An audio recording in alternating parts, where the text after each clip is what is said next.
सभी कला विद्यार्थियों को नमस्कार।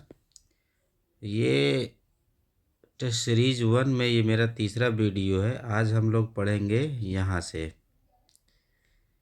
प्लेटो ने किस कला को उच्च स्थान दिया है या सर्वोच्च स्थान दिया है। इस तरह से आपका प्रश्न बनता है। तो इसमें देखना ये पूरा विस्तार से देखते हैं। ललित कला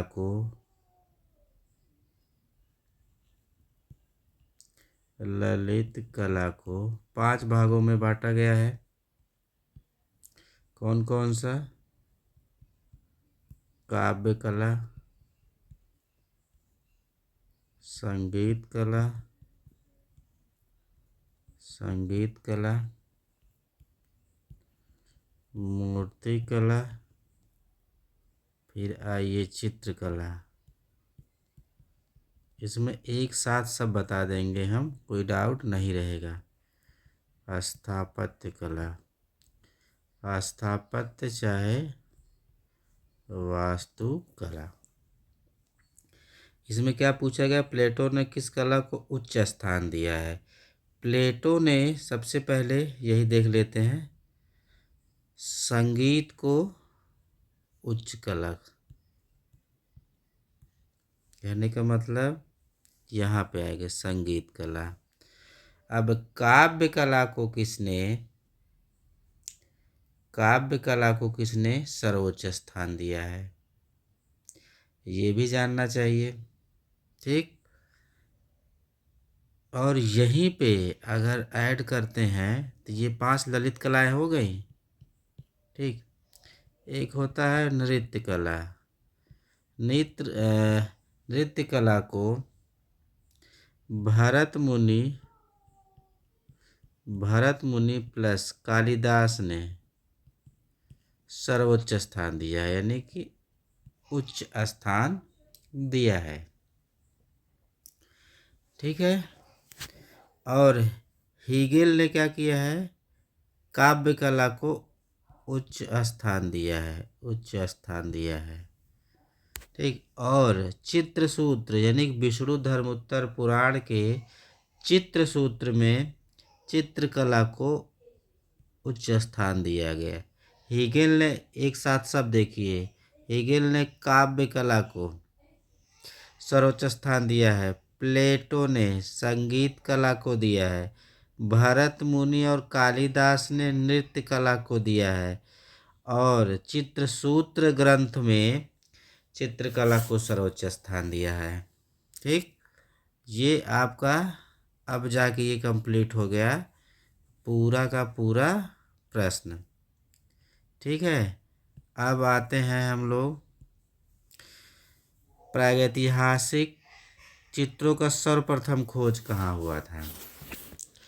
देखिए, प्रागैतिहासिक चित्रों का सर्वप्रथम खोज कहाँ हुआ था। ये देखिए, विंध्य पर्वत, इसका डिटेल देख लीजिए। मिर्जापुर 1880 किसने खोजा? आर्ची वाल प्लस काक बर्न ने इसकी खोज की। मिर्जापुर यूपी में है और सोन नदी के किनारे है। ये प्रश्न इस तरह से भी बन सकता है, प्रागैतिहासिक चित्रों की सर्वप्रथम खोज किस नदी के किनारे हुई? सोन नदी के किनारे। ठीक है ना। प्रागैतिहासिक चित्रों को सर्वप्रथम किसने खोजा? आर्चीवाल काकबर्न ने। प्रागैतिहासिक चित्रों की खोज सर्वप्रथम किस सन में हुई? 1880। ये है, इस तरह से अगर पढ़ते हैं तो आपका पूरा प्रश्न सही हो जाएगा। फिर आते हैं हम लोग किस पे? फिर आते हैं सिंधु सभ्यता का सबसे बड़ा स्थल। मोहनजोदड़ो। और जो ये सिंधु घाटी सभ्यता का पूछ रहा है, अगर पूछे भारत में स्थित सिंधु सभ्यता का सबसे बड़ा स्थल कौन सा है, तो राखीगढ़ी हो जाएगा। यही आपका प्रश्न बदल जाएगा और आंसर भी बदल जाएगा। अब आइए, भारत में जल रंग की शुरुआत कब हुई? ठीक है, भारत में जल रंग की शुरुआत करने वाले अवनींद्रनाथ अवनींद्रनाथ टैगोर, ये प्राचार्य थे कोलकाता विश्वविद्यालय के। कब बने? 1905 से 1915, यानी कि 10 वर्षों तक यहीं पर इन्होंने बनाया था। कौन? भारत माता, यानी कि बंग माता, जिसे नाम दिया था सिस्टर निवेदिता ने भारत माता नाम दिया था। अवनींद्रनाथ किस विश्वविद्यालय से संबंधित? कोलकाता। कोलकाता का मतलब ये बंगाल, ये बंगाल हो गया।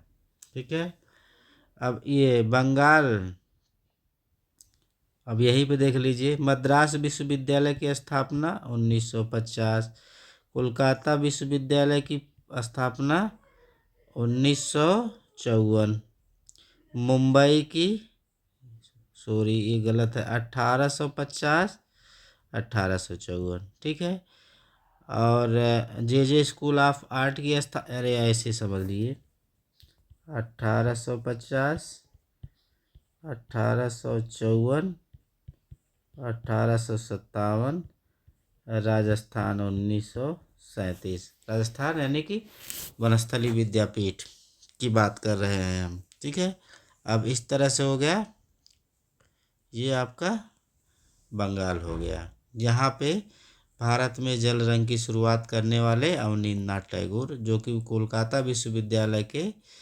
प्रथम भारतीय प्राचार्य बने थे। 1905 में उन्होंने बंग माता चित्र बनाया था, जिसका नाम बदलकर सिस्टर निवेदिता ने भारत माता किया था।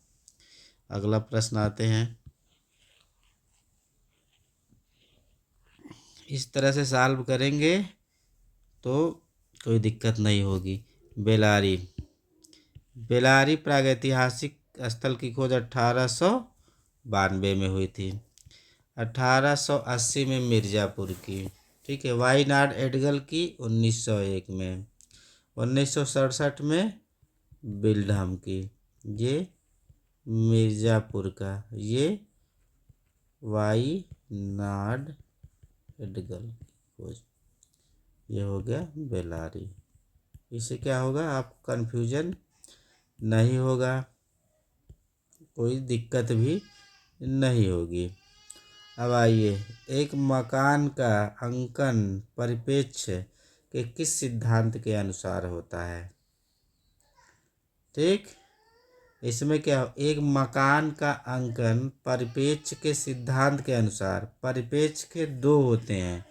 परिप्रेक्ष्य 2011 का प्रश्न, परिप्रेक्ष्य लैटिन भाषा का शब्द है और इसे दो भागों में बांटा गया है, सिंपली दो भागों में, एक रेखीय परिप्रेक्ष्य और दूसरा वातावरणीय परिप्रेक्ष्य। ठीक, अब ये मकान क्या हो, मकान कैसा बनेगा? ऐसे बनेगा, तो ये क्या होगा, रेखीय परिप्रेक्ष्य के अंतर्गत आएगा।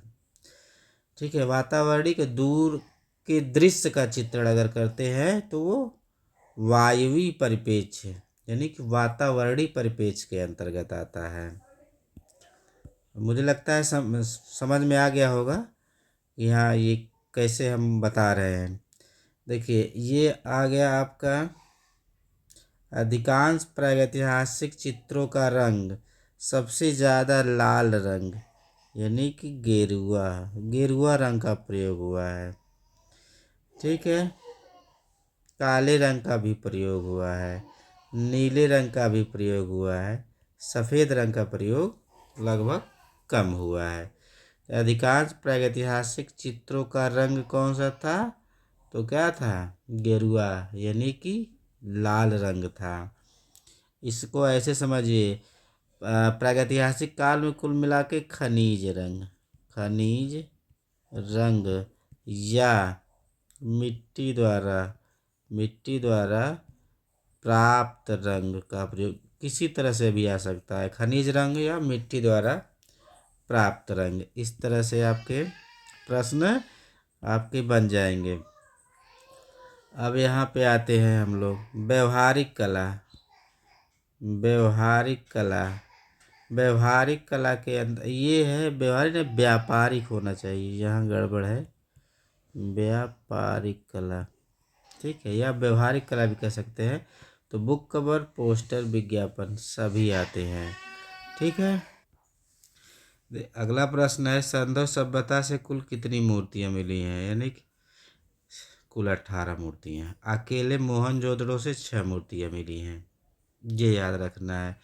देखिए इसका चाहे पूरा नाम आप जाने, सिंधु घाटी सभ्यता, सिंधु सभ्यता, मृपात्रों की सभ्यता, नदी घाटी सभ्यता, काशीयुगीन सभ्यता, ये सिंधु सभ्यता के कई नाम हैं। अगला ये आकृतियों से स्पष्ट होता है रूप। अगर जैसे ये क्या है, त्रिभुज, ये क्या है, ये क्या है, ये क्या है, इससे क्या होगा, इससे रूप प्रकट होता है। या इसमें से ये भी कह सकते हैं। अगला प्रश्न, संतुलन को कितने भागों में बांटा गया है, तो वैसे 2 है, ठीक है, ये याद रखना है। सममित संतुलन, असममित संतुलन, ये दो भागों में संतुलन को बांटा गया है। फिर हम लोग आते हैं देश सापेक्ष कला नहीं है। देखिए एक हो गया देश सापेक्ष कला, दूसरी हो गई काल सापेक्ष कला। इसको बोलते हैं स्थिर कला, इसको बोलते हैं गतिशील कला, यही है, ठीक है। तो इसमें देश सापेक्ष कला नहीं है, कहने का मतलब गति जिसमें ना हो। कहने का मतलब एक हो गया काव्य कला, दूसरा संगीत कला, और जो स्थिर रहेगा वो कौन कौन सा होगा, चित्रकला, मूर्ति कला, स्थापत्य कला। ये स्थिर कला भी इसी कहेंगे, देश सापेक्ष कला भी इसी कहेंगे। कहाँ गया, देश सापेक्ष कला नहीं है, यानी कि काव्य कला। काव्य कला क्या है, काल सापेक्ष है, तो यही होगा, ठीक। आगे चलते हैं, बहुत इम्पोर्टेंट प्रश्न है सब, इसको थोड़ा सा आप रिवीजन करते रहेंगे तभी, नहीं तो डाउट तुरंत होगा। देखिए इसमें ये गलत है, चित्र सूत्र होना चाहिए। चित्र सूत्र में 9 रसों का प्रयोग हुआ है, सम्रांगण सूत्रधार में 11 रसों का प्रयोग हुआ है, और भरत मुनि ने 8 रस बताए हैं। क्लियर, ये इस तरह से प्रश्न आता है तो कभी 9 8 क्या लगाएं तो ये सही है। जब पूछे भरत मुनि के अनुसार रसों की संख्या कितनी है, तो 8। और ये पूछता है चित्र सूत्र, ठीक है ना, चित्र सूत्र के अनुसार ये 9 रस, सम्रांगण सूत्रधार के अनुसार 11 रस, या कभी कभी कवि का नाम, कभी पुस्तक का नाम, ऐसे बदल बदल के पूछ लेता है। वर्ण चक्र के आमने सामने के रंग कहलाते हैं विरोधी रंग, ठीक है। समीपवर्ती रंग नहीं, समीपवर्ती का मतलब ये वाला, ठीक है, ये इसका समीपवर्ती होगा, ठीक है, और ये पड़ोसी भी होगा, ठीक है। विरोधी का मतलब ये आमने सामने का, आमने सामने का जो होगा वो विरोधी होगा। 3 आदमियों का चित्र मिला है, ये बहुत इम्पोर्टेंट है। लोहरी से जलती हुई मशाल बाघ का सामना कर रहा है, कबरा पहाड़ से क्या मिला है, मानिकपुर से, यही है 3 आदमियों का चित्र, मानिकपुर बांदा, ठीक, ये याद रखिएगा, ये सही है। अब आए होशंगाबाद, होश में आओ मनोरंजन घोष 1922। अमरनाथ दत्त किससे है? सिंघनपुर से। जी.आर. हंटर किससे है? किसी और से है। ठीक है। डब्ल्यू एंडरसन, अमरनाथ दत्त होशंगाबाद में। इसको अगर देखना है तो देख लीजिए। मिर्ज़ापुर 1880 किसने खोजा? Archibald Cockburn. पंचमढ़ी 1932 और 1936 किसने किसने किया था? जी.आर. हंटर और एच.डी. गार्डन ने। भीमबेटका 1958 किसने? भीमबेटका विष्णुधर वाकाड़कर। होशंगाबाद 1922। होशंगाबाद 1922 यही पूछा ही है। होशंगाबाद चित्रों की खोज 1922 मनोरंजन घोष ने। सिंघनपुर की ये तीनों हो जाएंगे। ठीक है। W Anderson, Amarnath Dutt, G R. Hunter. ऐसे सॉल्व करेंगे तो कभी प्रश्न गलत होगा नहीं। खास करके जीआईसी में इसी तरह से पूछता है। एक एक ऑप्शन जो है देखना पड़ेगा जीआईसी में। ऐसे ही नहीं। जीआईसी में मेरे माइनस मार्किंग भी है, जान ही रहे हैं सब लोग। तो इस तरह से प्रश्न एकदम क्लियर कट जो सही रहेगा वही सही करेंगे। तो जीआईसी में जो है निगेटिव मार्किंग है तो बहुत बचा के करना पड़ेगा। ठीक है। अब यहाँ आते हैं हम लोग। भारतीय पुरातत्व विभाग के जनक कौन है? भारतीय पुरातत्व विभाग के जनक, ठीक है, कौन है? John Marshall, Cockburn, Dayaram Sahni. इसमें कौन हो जाएंगे? प्रश्न का है कनिघम। ठीक है। ये कॉकबर्न हो जाएंगे मिर्ज़ापुर। दयाराम साहनी ये जो है खुदाई करता है हड़प्पा। कांसे का रथ, कांसे का रथ कहाँ मिला है? दायमाबाद से मिला है। नाट्यशास्त्र ग्रंथ पर टीका किसने लिखी है? नाट्यशास्त्र पर टीका अभिनव गुप्त ने लिखा है। नाट्यशास्त्र पर टीका अभिनव गुप्त ने लिखा है अभिनव भारती नाम से। सांकुक और भट्ट लोलाक ने भी और धनंजय ने भी इस पर टीका क्या है उन्होंने लिखा हुआ है। अब आइए कला को दो भागों में, कला को दो भागों में किसने बांटा है? ठीक है। ये दो तरीके के प्रश्न हैं। ये दोनों ठीक है, यही सही होगा। अष्टाध्यायी और कला विलास पुस्तक में कला को दो भागों में बांटा ही गया है। बादा क्षेत्र माना जाता है। बादा क्षेत्र प्रागैतिहासिक चित्रकला से संबंधित रखता है। अब आइए इसमें असंबद्ध बताएं इसमें से कौन है। लेकिन इसमें एक प्रश्न, ये विकल्प गलत है। चारों विकल्प होना चाहिए तो ये प्रश्न ही गलत है। भित्ति चित्रण की कितनी विधियां हैं? भित्ति चित्रण की 3 विधियां हैं। ठीक है। ऐसे ऐसे तो 2 ही है, लेकिन ये भी गिना जाता है। फ्रेस्को, सेस्को और बूनो फ्रेस्को। लेकिन टेम्परा भी भित्ति चित्रण के अंतर्गत ही आता है, तो इसलिए ये 3 सही होगा। ठीक। आगे चलते हैं हम लोग। Tie and dye, tie and dye सूती कपड़े पे किया जाता है। इसी को शिबोरी भी बोलते हैं। आया है शिबोरी, टाई एंड डाई, जिसमें कपड़ा, धागा और मोम का प्रयोग किया जाता है। नाइफ द्वारा बनाई गई पेंटिंग को क्या कहा जाता है? इम्पेस्टो। इसका प्रयोग सबसे ज़्यादा M.F. हुसैन ने किया है। ये हैचिंग है, जल्दी जल्दी स्केच करना हैचिंग कहलाता है। एनाकास्टिक, जिसमें मोम मिलाकर, जिस रंग में मोम मिलाकर चित्रण किया जाता है वो एनाकास्टिक रंग कहलाता है।